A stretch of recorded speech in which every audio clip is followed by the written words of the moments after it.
ang nakaraan sa Voltes 5 Legacy. Kayo ba talaga yung totoong papa? Anak ko. Mataas ang bihag. May nagligtas sa kanya. Na-discovery na nila tayo. Big Bird, sandali! Kunin mo to. Magagamit mo yan. Sakaling magkahiwalay tayo ulit.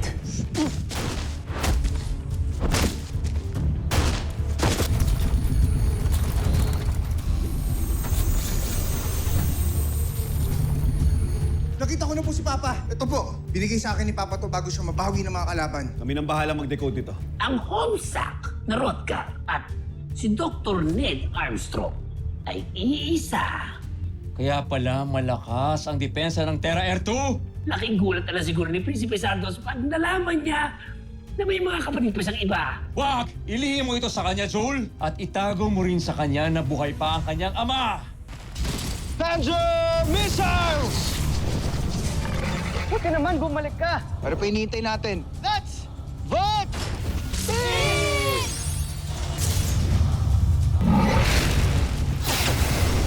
Voltes Bazooka!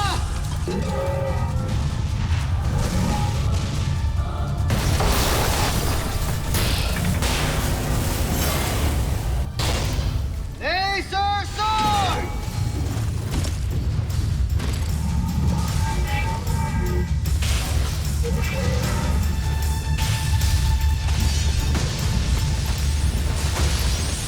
Mabuti pa, pagtulungan ka na lang sa amin para matapos ang lahat ng ito. Kahit patayin ninyo ako, wala kayong mapapala sa akin. Eh, di mabulok ka dyan. Good news, team. I have deciphered the code that your father gave us. At sa log entry number na yan, may frequency number ng pulse wave na embedded sa katawan ni Dr. Armstrong. Ned Armstrong is here in this location. Sigurado ba kayo dyan, Dr. Hook? Baka mamaya di ko atrap na naman yan. Huwag kang sumama kung ayaw mo. Alright, team. Let's go find Papa.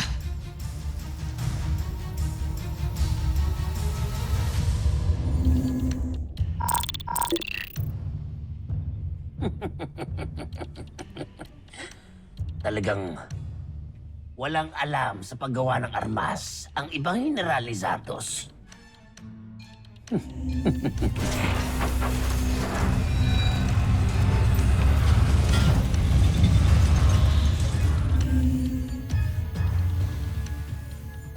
Palalakasin kita.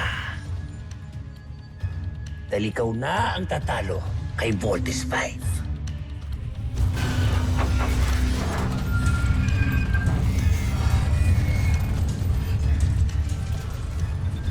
Soldier, taglay mo ngayon ang pambihirang katangian ng amoeba.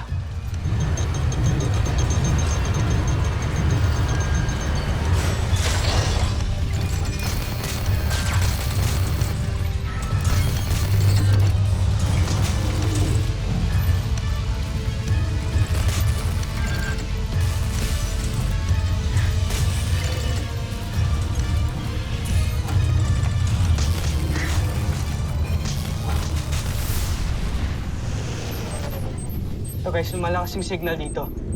Kuya, natutuwa ako kasi sumama ka sa amin. Naniniwala ka na ba na si Papa talaga yung nakita ko? Alam mo, Big Bird, daming beses tayong niloko ng mga kalaban. Ayoko na magpaisa pa.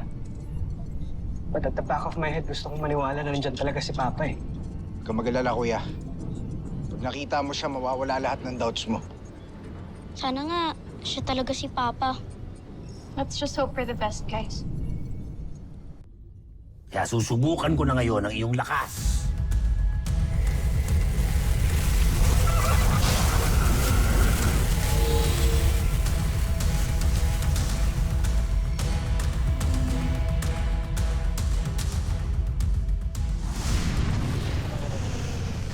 Ito guys, malakas na yung signal dito. Malapit na tayo sa location. Kung malakas yung pulse na ibig sabihin, posible rin na malapit na yung kalaban sa atin. General, Ano kailangan mo? namataan namin ang 4 na Voltes 5 na malapit sa ating pinagtataguan. At may nadiskubre tayong kaming sinyales na tila hinahanap nila. Saan nanggagaling ang sinyalis na yan? Malamang, si Rotgar ang may pakana niyan. Gumawa siya ng paraan para matunton ng mga kalaban natin ang lokasyon natin. Bantayan mo yan. Ikaw, sumunod ka sa akin. May solusyon ako.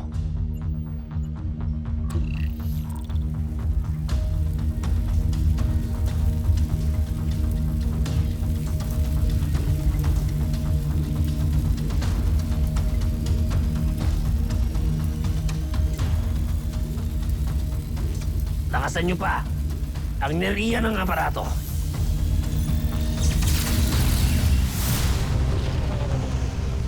Teka. May signal? Dr. Juan, nadadetect mo ba yung wave? Negative, Little John. Guys, hindi rin namin madetect yung wave. Dr. Hope, the wave transmission from the camp suddenly stopped. Hindi na ho namin makita yung signal eh. Kahit sa amin, nawala rin ang pulse wave. I don't understand why.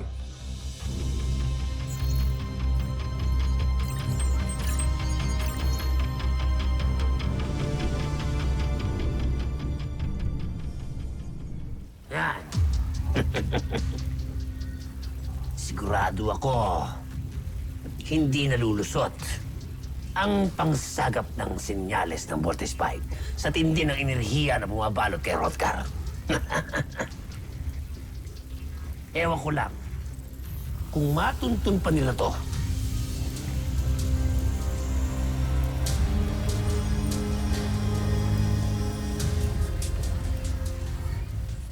You better go back here, Steve. No, Doctor. Kung nawala yung signal, ibig sabihin nakita kami ng mga kalaban. Therefore, nandito lang sila. Which is dangerous, lalo na hindi kayo kumpleto. Sige na, bumalik na kayo, tsaka na lang natin pag-usapan kung anong sunod ninyong gagawin. No, Doctor. Itutuloy namin yung paghahanap kay Papa. Big Bert, pwede ba huwag niyong matigas ang ulo niyo? Armstrong Brothers! Jamie, do you read me?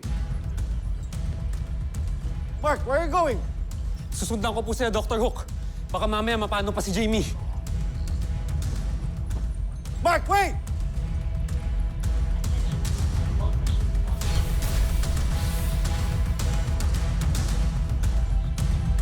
Oh, ano tinitingin niyo? Go back to work! Move it!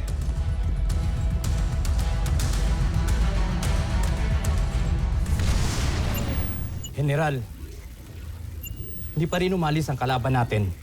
Sa halip, patuloy pa rin nilang pinaghahanap ang lokasyon natin.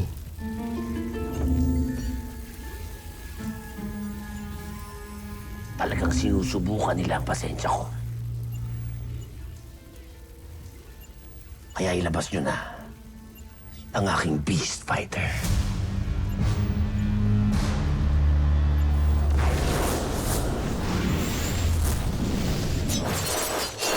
Beast Fighter detected! Team evasive maneuvers!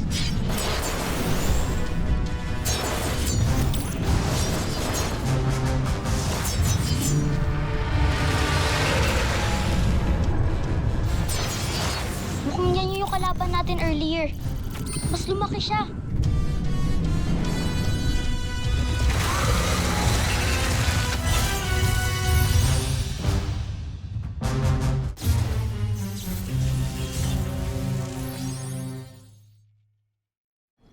Voltes team, this is CBF Command. Respond. Damn it! Mga sutil talaga eh. Hindi ka sasagutin ng mga yan. Pagmumurahin mo lang sila. Sir, tigas kasi ng ulo eh. I told them to come back. Pero tinuloy pa rin nila yung paghahanap kay Dr. Armstrong kahit alam naman nila delikado na. Cut them some slack, Dr. Hook. They're not just good soldiers. Mababait din silang mga bata. Their hearts are in the right place.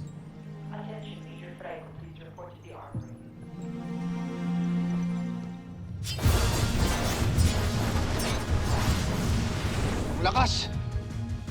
Kung pwede lang sana tayo mag-vault in.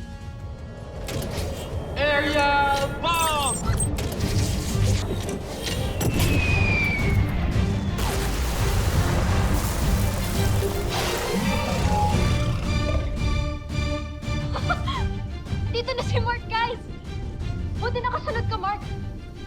Matitiis ba naman kita? Nakuha mo pa talaga mambola, ah. O dahil nandito na si Mark, alam nyo nang gagawin. Let's rock!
Naging isa siya? Lo, para siyang naging tikbalang ah. Flying spikes! Incoming!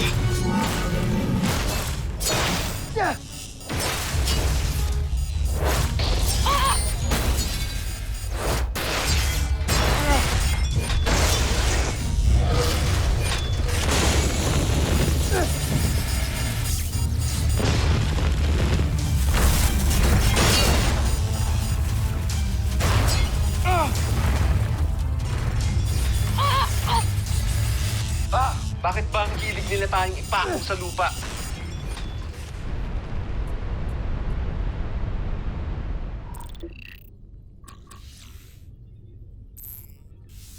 Joffrey, May mahalaga daw kayong iuulat sa akin. kagulat-gulat, Joffrey. Kasalukuyan na sa sagap ng ating radar ngayon si Soldier. Ang ating beast fighter. Lumalaban ito ngayon. Ano? Hindi ba't nawasak na ito ni Voltes 5? Paano nangyari nakikipaglaban ito ngayon? Iyon din ang pinagtataka namin, Joffrey. Panoorin niyo.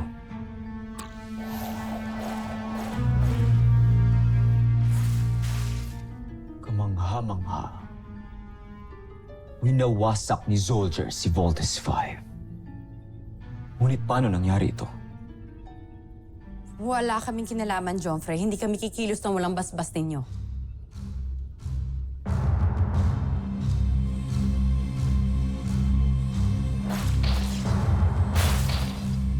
Si Zhu. Siya ang maaaring may gawa nito. Dalhin niyo sa akin si Zul kapag nakita niyo siya. Nagdududa na ako sa isang yun. Masusunod, Joffrey.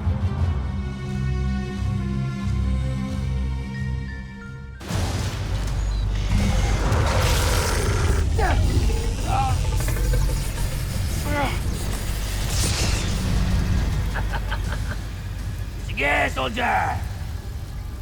Pagkakataon mo na to para makabawi kay Voltes 5. Sige!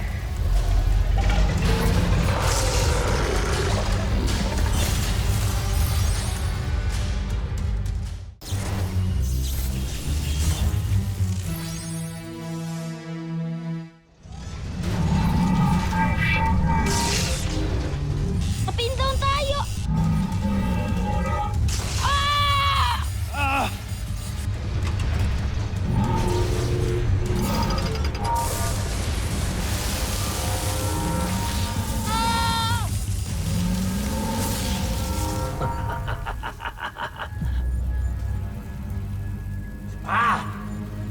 Tuloy mo pa yan!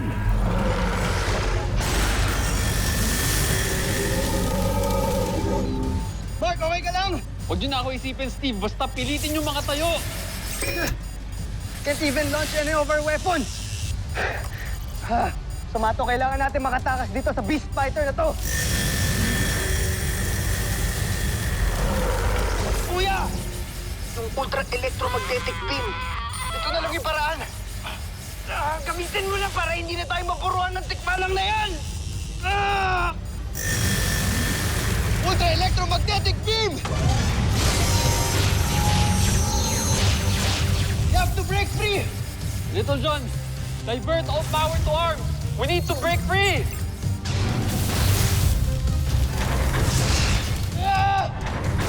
Oh, loko. Masarap ba?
Talo na naman ako kay Voltes 5.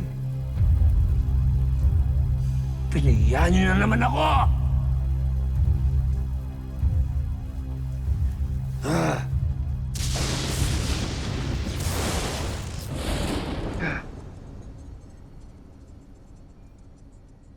Sa wakas, natalo na din natin yung Beast Fighter. Pero Kuya Steve, paano si Papa? Makikita ba natin siya?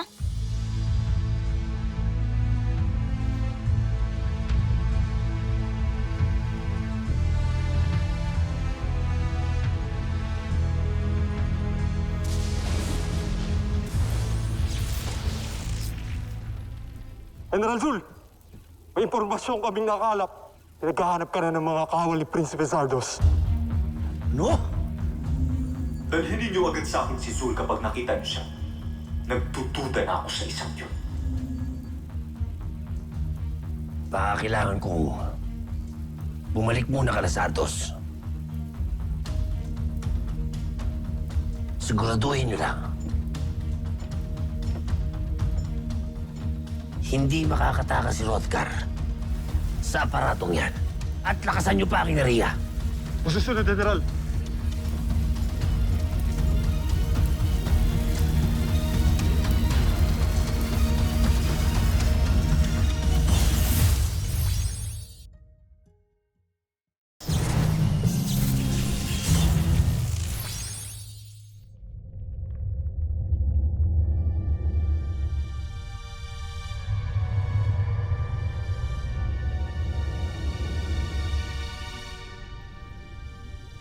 Mahal na prinsipe, kakadako lang ni Zul.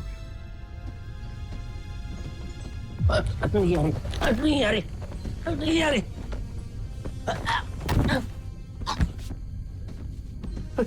Akala mo siguro hindi ko matutuklasan ng mga kalokohan mo, Zul. Hayaan niyo po ako magpaliwanag. Hindi ko kailangan ng paliwanag! Sumaba ka sa laban ng walang pahintulot ko. Sino ka ba sa inaakala mo, ha? Kaya pala nawala ka? Nagsarili ka na? Pero talunan ka pa rin. Nang dahil sa pagmamagaling mo, Mapapahiya na naman ako sa ating emperador! Patawarin niyo ako, Jompre. Hindi na po mauulit. Hindi sapat ang pagmamakaawa mo. Dapat sa'yo magtanda. Draco, alam mo ang gagawin sa nagmamagaling na ito. Pero, igapos to. Prinsipe. Mahal kong Prinsipe. Maawa mo kayo sa akin. Maawa kayo sa akin. Maawa kayo sa akin.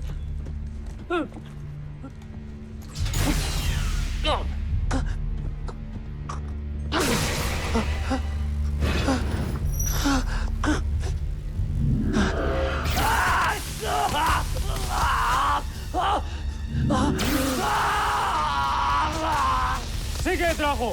Huwag mong titigilan yan!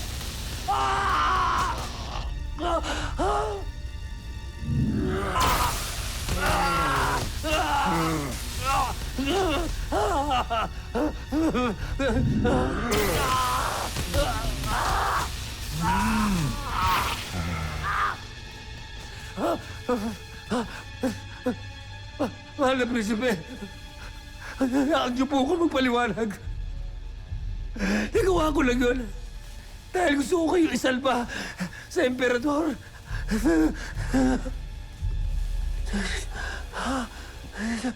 Ano yun? Nakita ko kasi kung paano kayo alipustahin ng mahal na emperador nung huli kayo nag-usap. Siya na mismo nagsabi na papalitan niya kayo kapag pumalpak pa kayo. Ayokong mangyari sa inyo yun. Ayokong napapahiya kayo. Kaya nilagay ko sa aking mga kamay ang desisyon na labanan si Voltes 5. Inaakala ko mananalo ko nang para sa'yo. Nang may taguyod kong pangalan mo, Prinsipe. Dahil ikaw lang ang nakakita ng aking kakayahan. At kahit na ganito ako, tinanggap niyo ako sa inyong kupunan. At kahit na ilang beses ako pumalpak, pinagkatiwalaan niyo pa rin ako. Kaya gano'n na lang ang pagtanaw ko ng utang na loob sa inyo. Pero, nabigo ang aking misyon. Pumalpak din ako. Pero nagawa ko lang yun dahil sa pagmamalasakit ko sa inyo, Jompre.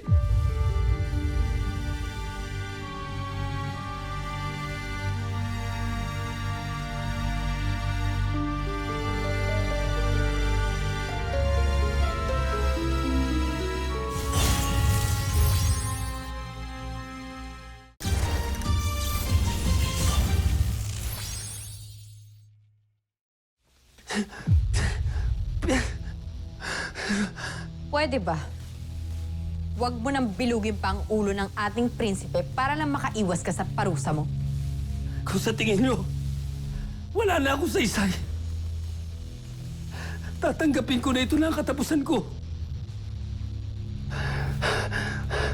Sige, General Draco. Palakulin mo na ang ulo ko. Tapusin mo na ako. Ikagagalak ko, Zul. Wag! Sandali! Sandali! Mahal na Prinsipe! Mahimik ka! Jompre! Sandali, Draco! Ilapit mo siya sa akin.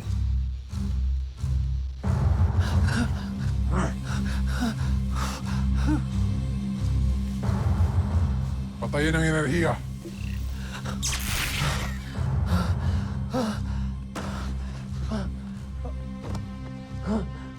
Tawarin ko.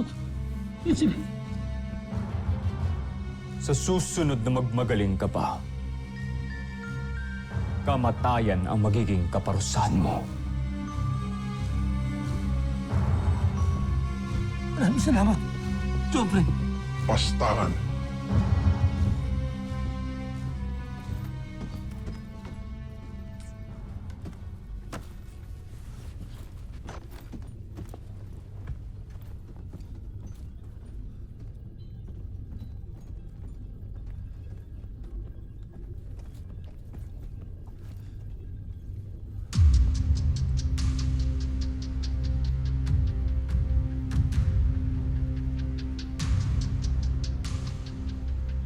Hindi ko makakalimutan ang ginawa niyo sa akin. Hindi ko kayo mapapatawad. May isa pa akong alas. Hindi kailanman malalaman ni Zardos na buhay ang kanyang ama. Pagbabayaran niyo ang kalupitan na ginawa niyo sa akin.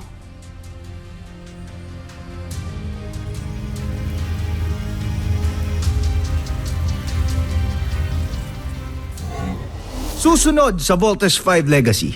Joffre, kung ako tatanungin niyo, karapat-dapat lang talagang palitan si Santos.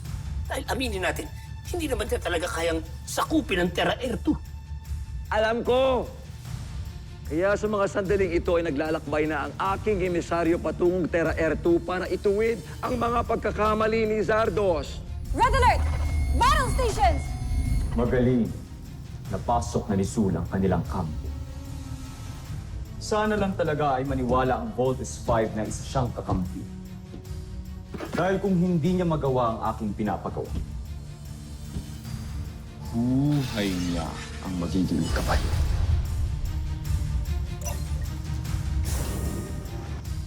Ano to, Mark? Dinner. Para sa'yo. How did you get in my room? Are you expecting someone? Come in. Door open.